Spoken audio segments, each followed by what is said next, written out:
Ladies and gentlemen, boys and girls, children of all ages, we have a man that we have, a style of man that we have never had on our podcast ever before. First of all, we want to thank Up Next Fight for having us here in their in their compound. Sorry, I got a little stuck in the throat.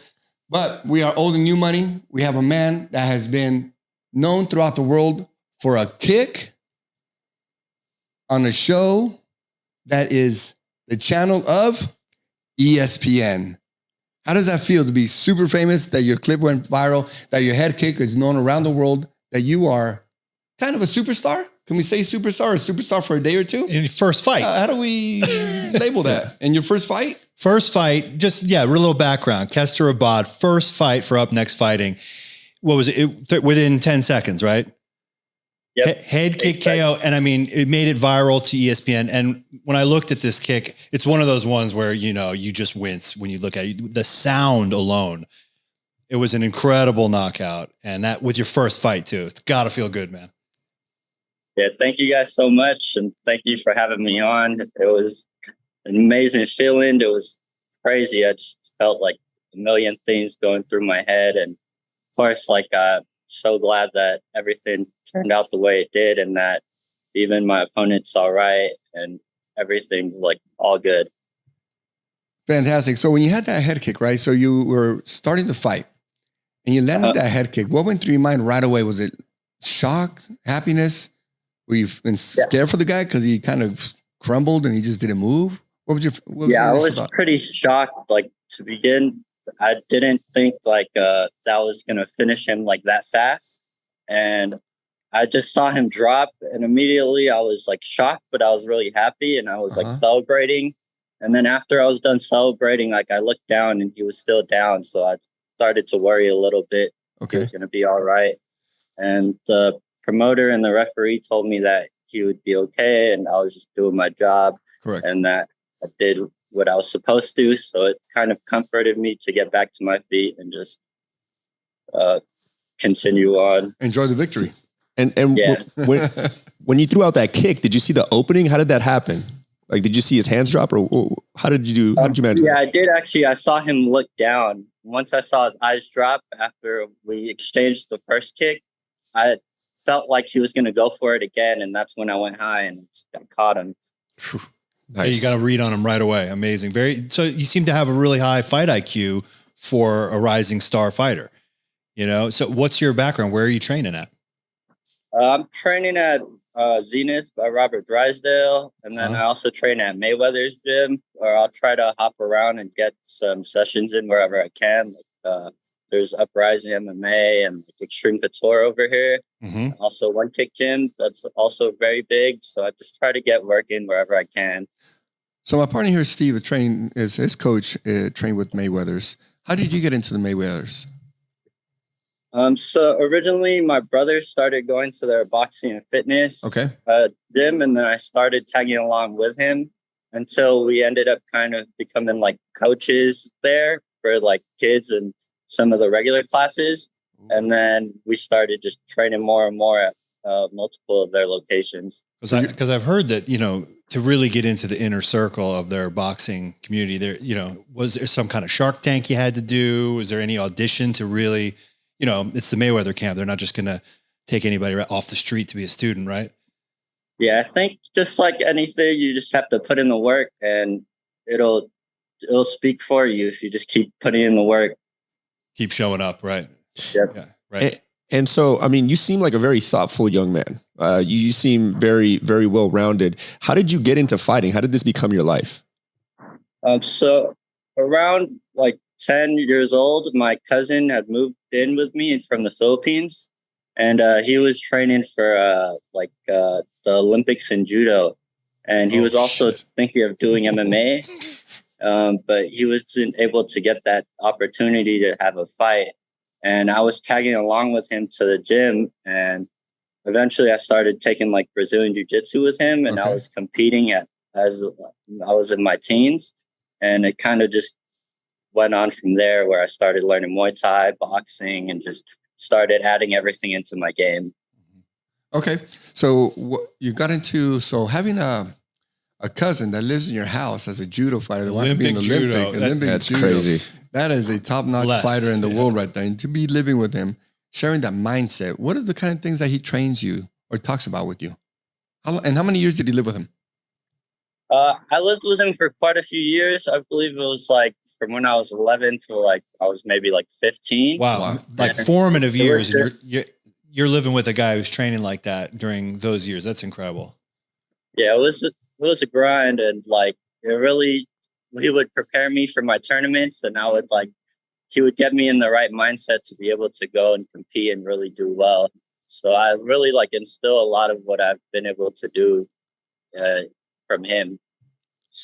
He got me going with everything. And you told me you've been off and on training since 11 years old. When did you actually get serious and say, I'm going to be consistently fighting? And then how are you so flexible? Because a lot of people say, I'm only going to stick with one gym, but you're obviously very flexible to be able to go to different types of gyms. Where do you bring that little flexible mindset of yours? I feel like there's always going to be like things to learn everywhere. So it's good to just go around and just try to take what you can from wherever you go. And from competing wise, I was training like every day in my teens from when I was like 11 till 15. And then I actually did like the worlds in Brazilian Jiu-Jitsu. And then after I competed in that and I didn't win, I was kind of not feeling great about it. I lost it for a little bit. And then from 16 to 18, I like focused on Muay Thai, and I really wanted to do that. And I did take a Muay Thai fight, and from there on, I just kind of felt like this was something I've always wanted to do. So at 18, you took a Muay Thai fight? Is that what you're telling me? At age 18? Yep. So you have a Muay Thai record also? What's your Muay Thai record?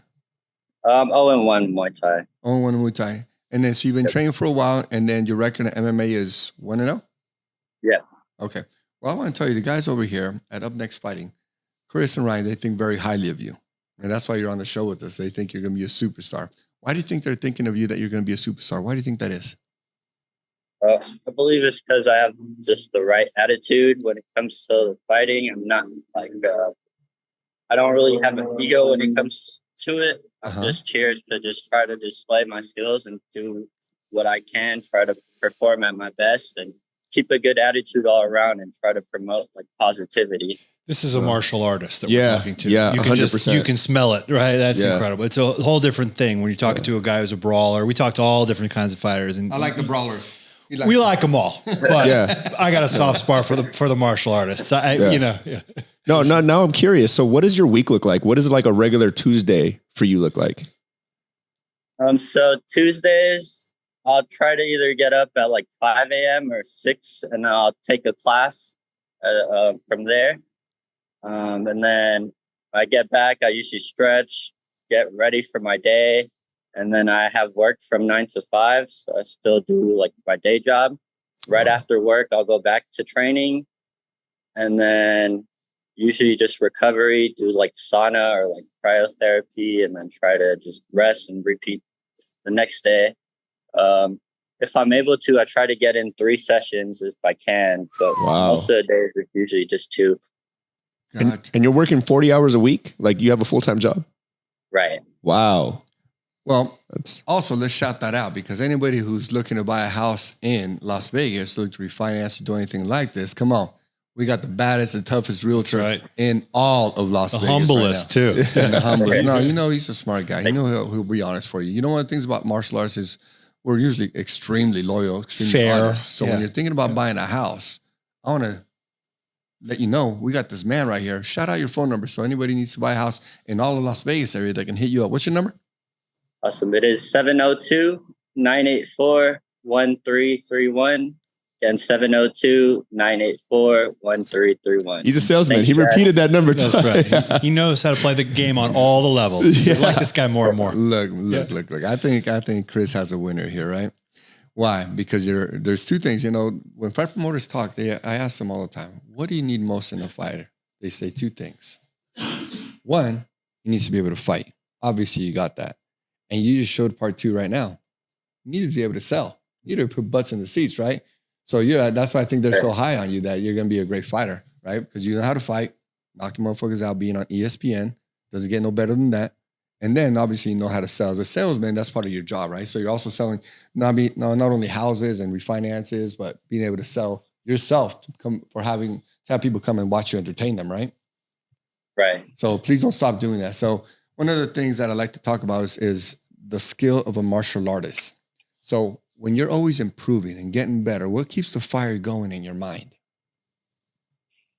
I feel like when it comes to martial arts, it's never ending. There's always like more to learn, especially like even in jiu-jitsu, like there's always things being made or like new moves like being invented. Correct. It never ends. And there's so many, like, it's just super intricate. It'll never end. Correct. Now, how much fun is that? What's your favorite art to train? Muay Thai, boxing, jiu-jitsu. What's your favorite art to train? I know mixed martial arts, we got to use them all, whatever situation comes up, we apply that technique. But you personally, for me, mine is jiu-jitsu, right? So what is it for you?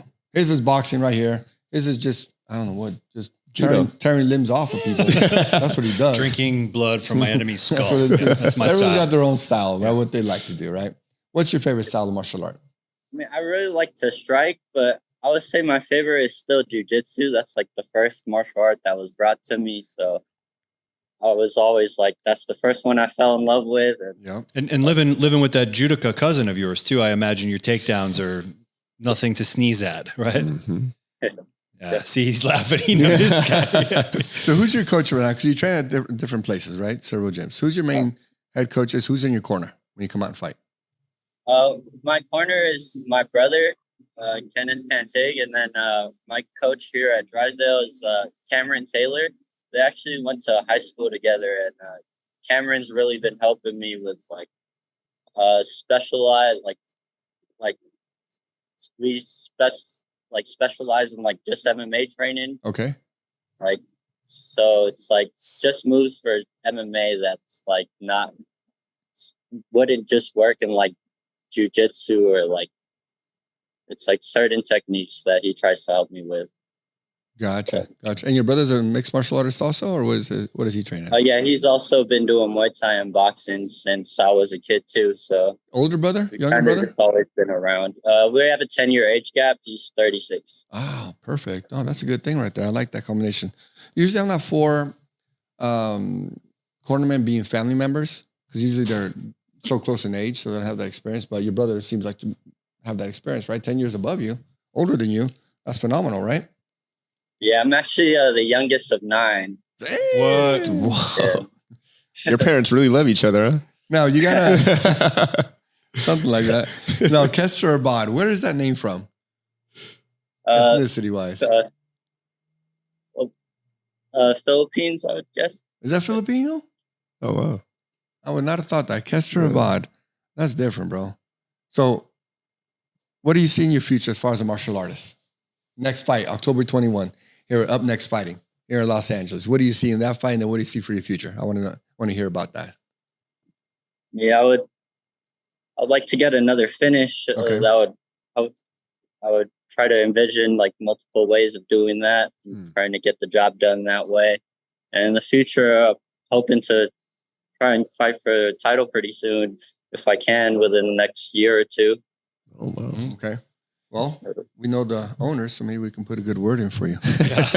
Yeah. I got a quick question. So with that kick that was heard around the world, because it was a loud one, like you cracked that dude's skull. I was SPN. Yeah. Did people from, like, let's say people who maybe don't know that you fight, like maybe your clients, were people reaching out to you like, hey, is this you? Yeah, actually, it happened quite a few times. I even like went to In-N-Out right after the fight. And then there was a guy like, oh, I saw your kick. Oh, like, shit. bro. Happened like that.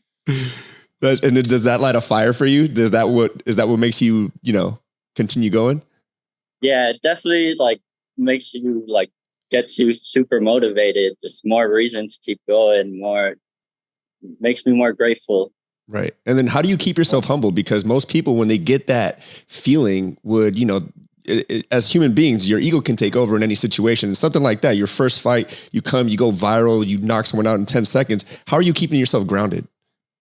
Well, I know like it could have happened to either of us. Like we're both like opposite sides of like the same coin. So even though like it's a super great feeling, we have to like stay grounded and know like we have to stay sharp because it could happen to us. You mentioned that he's doing okay after the fight. A lot of times when guys fight, it forms a bond between them. You know, you become friends. Right. Are you in touch with your opponent from that event? Yep. Reached out quite a bit just to make sure he's okay. Good I for even you. like I offered love to hearing it. train with him if we're ever like in each other's city. I'd love to train with him and gain some knowledge from him too and try to help him out. I personally, if you would have kicked me like that, I would have blocked you for sure. Fuck all that. Fuck this dude. I'm ESPN You wouldn't want to train with him and learn? No, Yeah. I'm ESPN famous for the wrong reasons. I don't like this guy. Man. So for the next fight, right? So talk about when you're preparing for your next fight, right? Let's go back to your original fight when you first fought. When you're standing in the back, what's the feeling when you're standing in the back, waiting for your name to be called, waiting for your next fight to be up, and you're sitting in the back? What's the feeling that's going through when you're standing in the locker room, per se? What are you thinking? What are you feeling? What's going through your mind? I honestly just try to focus on like my breathing, trying to stay calm. Okay. And just trying to stay collected, just be in the moment. Remember that it's just a fight at the end of the day. You guys are just going to fight, and just trying to stay focused on that, staying sharp. Now, you're walking to the gym. You're walking to the ring. The walk is going on. Your music is roaring for you. What's your feeling then? I think I'm feeling like a little bit anxious, but still just focusing on my breathing and just telling myself like, as long as I'm sharp, that they can't beat me. Okay. Now, you're up to the octagon, and you got those 3 magical steps. Boom, boom, boom. What's going through your mind at that moment? This is as real as it gets. Yeah, it just feels like a kind of just like a lift off my body, kind of just like I'm let loose. Like I'm just trying to be just as loose as I can, calm and just ready to go. Yeah, all the hard work's over. You know, is there some relief almost when the cage door closes? Yeah. How was that? Talk to me about that. It is kind of a relief, like all this work that we do just to, like, we put in months of work just to perform for those few minutes for everybody. And there's a lot of things that ride on that. You can't like let the pressure get to you or the lights or anything really. You just have to be really focused and tuned into that moment. You can say for those few glorious moments, right? Few glorious minutes. But what type of mind has to be so enamored to want to step in the ring? Because there's a lot of martial artists out there, right? But not a lot of people step in the ring and really get down and dirty. What makes you want to get in there every time? I just want to really test myself and see how good I can be and see what skills that I can. What type of results you can get after all your hard training? Yeah. Okay. And does it surprise you, like say when you're sparring in the gym and you're handling these people? I'm guessing most of the times you're getting the best of the fighters, right? When you're training in the gym during sparring, correct? Yeah, there's both days. There's some days that I get the best of them. Some days they get the best of me. I think that's why I'm so good, is because everybody's always pushing me and I'm always we're always just improving each other. How about those days when you're in the gym? Then you're talking about the same thing I'm thinking, right? So when you get in the gym and you get your butt whooped that day, you just don't, I don't want to say you don't have it, just other people just get the best of you. How does that feel? And how do you come back as far as refreshing your mind and coming back the next day? I mean, you have to set your intentions. I would think before you come in the gym, there's days there I set my intentions where I'm just like going to focus on like defense this day, or days where I'm really trying to get after it, go after guys. So it's kind of just like putting that mindset on before you come in. Gotcha. And so with the mindset, after you lost a day, do you imagine sometimes, what if I lost, if this was the day that I actually had to fight and I lost? Doesn't that bring a little bit of fear or doubt in your mind? Or how do you make that go away? I try to think of it as it's better that those days happen in the gym rather than on that day. So it's best to just have it handled at the gym and try to focus on what you could have done better. Okay. Now, for your family support while you're going through all this training, how many family members do you have in in Las Vegas. I know you told me that your mom moved in with you, right? You have to take care of your mom, Uh-huh. right? Who else lives in Yep. Vegas with you? It's just me and my mom living together right now, but I have a couple siblings here. I have 2 half sisters and 1 brother here.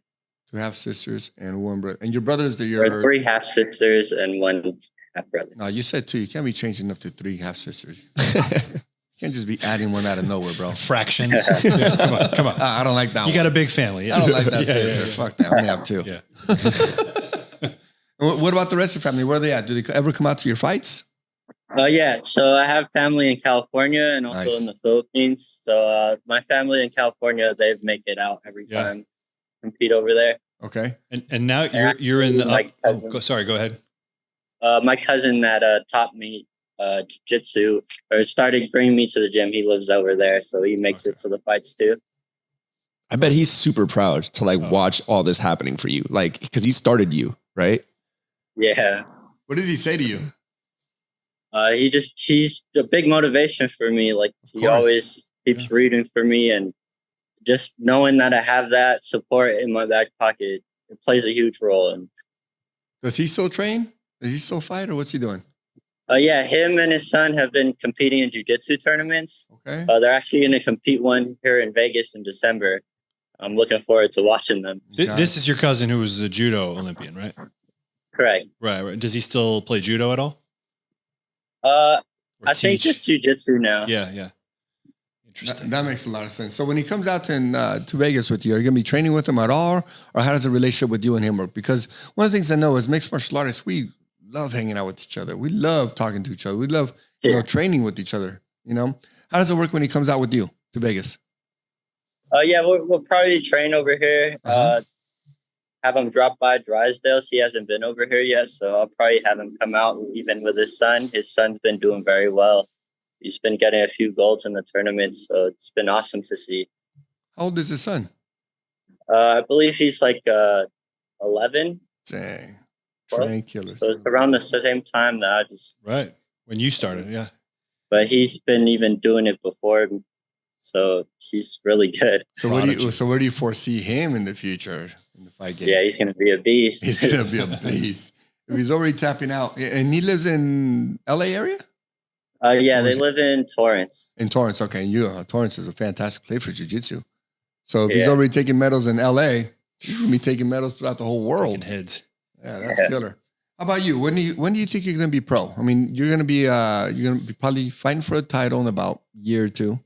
And then how soon would you like to turn pro? Yeah, I'd like to get a belt and then usually turn pro. That would be nice. That's my goal, really. Just try to get a belt and then try to go pro. Try to go pro. Fantastic. What's your main motivation as far as continue to train, turn pro? Why is that in you, that drive? Because it's clearly in you. I just want to see like really how good I can be. I know like the potential is really like limitless if you just really go for it. Mm-hmm. Who really knows until you really just get after it and see. Yeah. And what do you think is going to set you apart from the rest of the fighters as far as your drive, your focus, your ability to teach other kids in the Mayweather camp and going to all these? You go to 4 different camps right now? 4 different gyms? Yeah, I try to hop in really wherever I can. And what do you think you're going to be set apart from the rest of the fighters? What sets you apart? I believe it's going to be my work ethic and my ability to adapt in like situations. I believe I have like a lot of tools in the arsenal to be able to adapt anywhere. Mm-hmm. So like Up Next Fighting, how did you end up getting hooked up with these guys? Because, you're in Vegas, they're Southern California. It's like the premier rising stars organization of the West Coast right now. How did you end up getting hooked up with these guys? Right. I've been hearing about all the noise they've been doing and all the moves they've been making in SoCal and their promotion, how it's next level and it's really like fighter based. Like they really do their best to promote the fighters and do their best for the fighters. So who wouldn't want to fight for them? Yeah. So how do they treat you when you come out here? How do they treat you? How do they take care of you? It's really amazing. Like, I don't believe any other promotion would do the things they do. They have like everything all set up from the weigh-ins to interviews to photo shoots to everything. It's like all lined up and like structured, wherein I think most places it would be like really scrambled and less structure and kind of confusing. Like when I used to go to tournaments for jiu-jitsu, it would be like a mess. Like it would just be a bunch of people on the mat and no one has brackets or anything. Dang. And that's kind of what I pictured for like amateur MMA fights. But up next has just been phenomenal. Yeah, it's a level up for sure. Yeah. Well, a lot of people like to compare it to, I already kind of foresee it's right close to the UFC. And in certain ways, I think their production is actually a little better than Bellator. I'm just, from what I've seen, what I'm absorbing everything and the way that they care for their fighters, it's right up there with the best of them. It's just that let them get their name, let them get their experience, let them get all the action. What's this? We're coming up on their 12th fight. It's only been 1 year that the organization's been around. They've already made this kind of splash with viral KOs like yours too, helping. It doesn't hurt. I got to say, you're really good for the brand. That's for sure. And what do you see with them? Like, what's your feeling? Because you talked a little bit about it, but let's talk about more of that. So when, say you come in and you talk to Ryan, or let's say you talk to Chris, how do they make you feel? How do they talk to you as far as a fighter-promotion relationship? It really just feels like kind of just like a family relationship. Like we're just friends and we're just like chatting it out. It's like very easy to talk to them. And I think I'm pretty easy to talk to as well. So it's just a great relationship we all have. And let me ask you something. They're not going to listen to this interview. Who do you like more, Chris or Ryan? I like them both, honestly. They're both right there. Good answer. Your bosses, yeah. Right on, brother. So when you're preparing for this fight, talk to me. Everyone has their little, people are always so curious about the meal plans and all that stuff, right? Everyone eats different. For you yourself, Filipino, I know you got the delicious food. I know you got to lay off of it when it's time to cut the weight and all that stuff. How is your diet? What do you eat? How often do you eat? I'm eating just like normal, just like 3 times a day. I'll eat breakfast. No lunch, lumpia, dinner, right? You're not eating no lumpia, no pasta, no nothing like that right now? Yeah, just like towards the fight, maybe like a month out, I tried not to eat too much. Like I'm not getting super full when I'm eating. Okay. But I still eating a good amount, and I'm just like putting in extra work, so the weight just comes down pretty naturally. Okay. And do you do your own meal prep, or is your mom there with you? Is she doing all your meal prep? Do you kind of train her how to cook your foods, what to cook, how to do things, or what? Why are you laughing, bro? Sometimes she does cook for me, but for the most part, I'll just try and grab like some healthy choices here, like from wherever I can get it. Like what? Like what? What are your meals? What are your meals that you like to eat? Break that down. Like just like steaks, potatoes, pasta. I love pasta. I've been trying this meal prep brand actually that my sister had got me into. It was Huel, and I tried them, and I've had like 10 days of the worth of their stuff, and it was pretty good. And then so with that meal plan, right? What else are you doing as far as for training? Obviously, you're doing the mixed martial arts training, eating right. What about, let's talk about your recovery. How's your recovery coming along? What do you do specifically? Some people do ice baths. Some people do hyperbaric chamber. Some people do those compressed leg things. What do you do? Or do you just rest? I do cryotherapy or sauna. And then sometimes I'll do an ice bath. How many times a week are you doing that? Well, usually for cryotherapy, it would be like once a week. And then the sauna, I'll do like 2 or 3 times. Quite a bit. Yeah. You see, the ice baths I do them. I'm not even training, but I do them because it's needed for our bodies, right? Especially if you get older. Now, for you, how often, you say you're doing that 3 times a week, or what'd you say? Yeah, so I'll usually swap those, either like I'll sauna or I'll ice bath, usually like 3 times a week. Okay. And then I cryotherapy once a week. It's part of your training. Yeah. Yeah. For sure. Well, we're happy that you were on. We have the ESPN superstar here, at least superstar for one day.